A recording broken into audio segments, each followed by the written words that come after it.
this, I'm not a bear. I'm long-term, as you know, an extremely optimistic person. But getting from here to the future, I think there's a couple reckonings, a couple resets.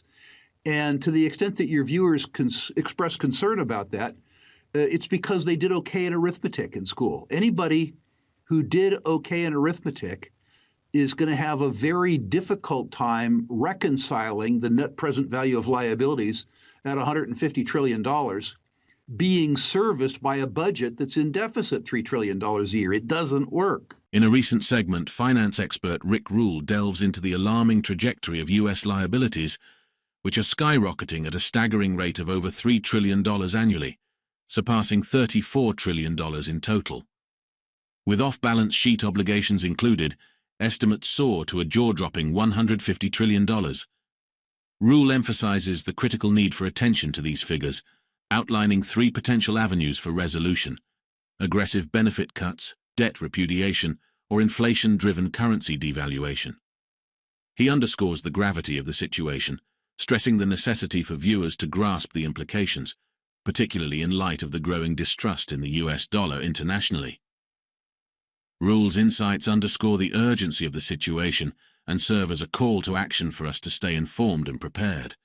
I think that voters are confusing 2 words in English. One called liquidity and the other called solvency. I'm, of course, nervous about the fact that the on-balance sheet liabilities of the U.S. are increasing at a rate of over $3 trillion a year, on top of the fact that existing on-balance sheet liabilities exceed $34 trillion, or $27 trillion net.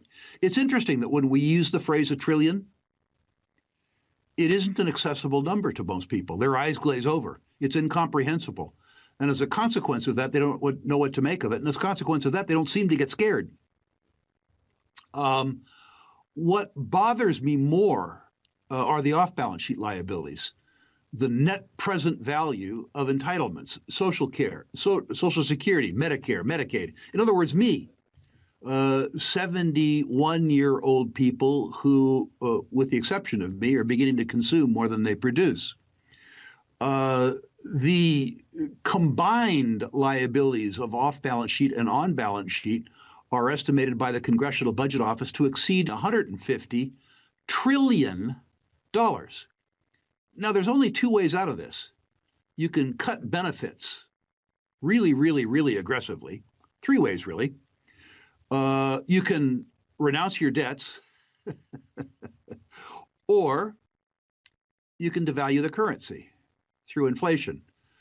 My bet is some combination of the 3, but focused on the 3rd.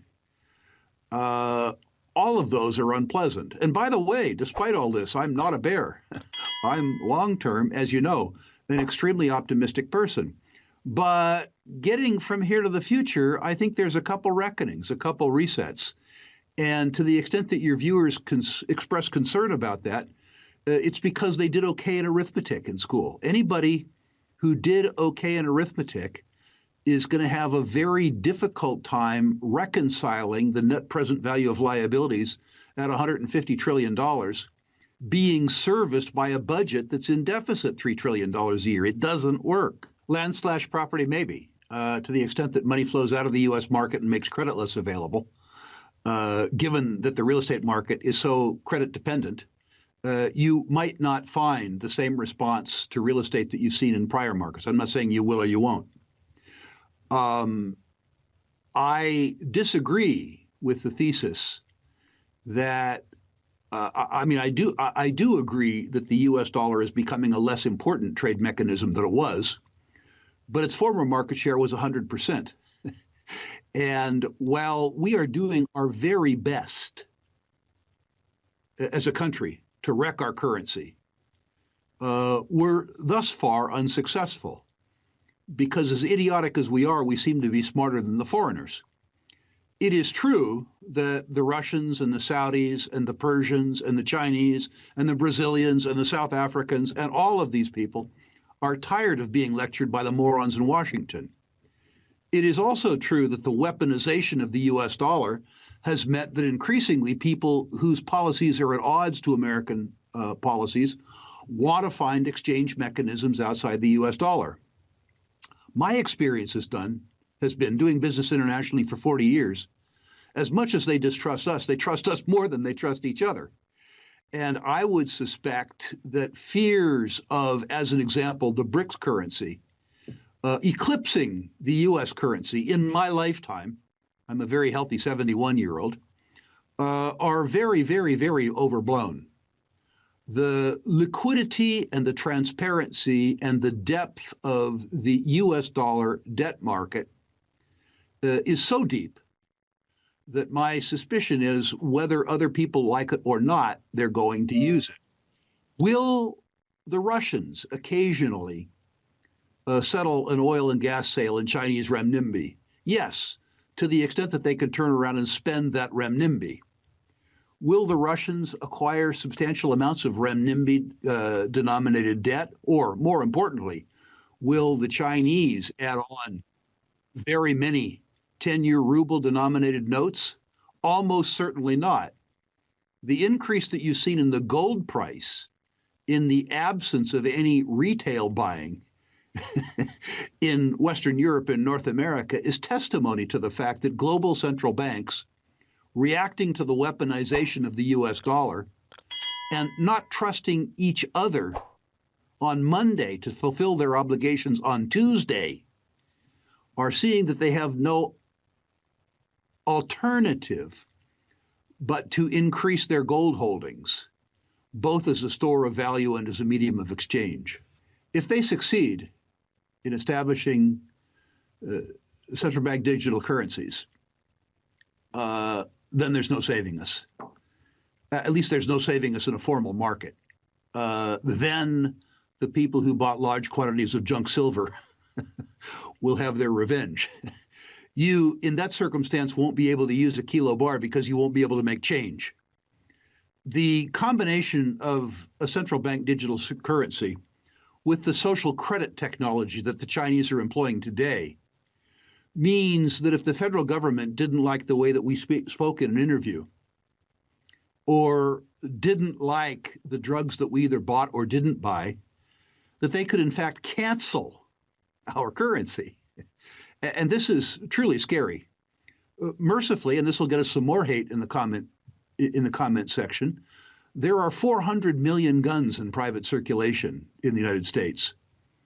And I don't think in the near term that Congress has the courage to do a wealth transfer of the order of magnitude that would be suggested by a central bank digital currency. I'm taking no chances, as a matter of fact.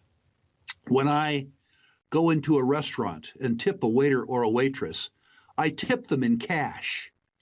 And I tell them, this is not a tip, which is taxable. This is a gift, which is non-taxable. You should report this if you believe that the level of service that you get from the government exceeds the price that you pay for it in tax. Otherwise, you should regard this as a gift. I spend cash at small businesses because I want small businesses to understand the importance of tax and cash in their business. In other words, I'm actively engaged as a propagandist by my own action against central bank digital currencies and laterally taxation. Today, we delved into the critical issues surrounding US liabilities and the looming currency crisis with finance expert Rick Rule. From the staggering increase in on-balance sheet liabilities to the potential repercussions of central bank digital currencies, Rule painted a vivid picture of the challenges ahead. Remember, understanding these complex issues is crucial for informed decision-making. We appreciate you joining us for this insightful discussion. Don't forget to subscribe for more in-depth analysis like this video if you found it informative, and share your thoughts in the comments below.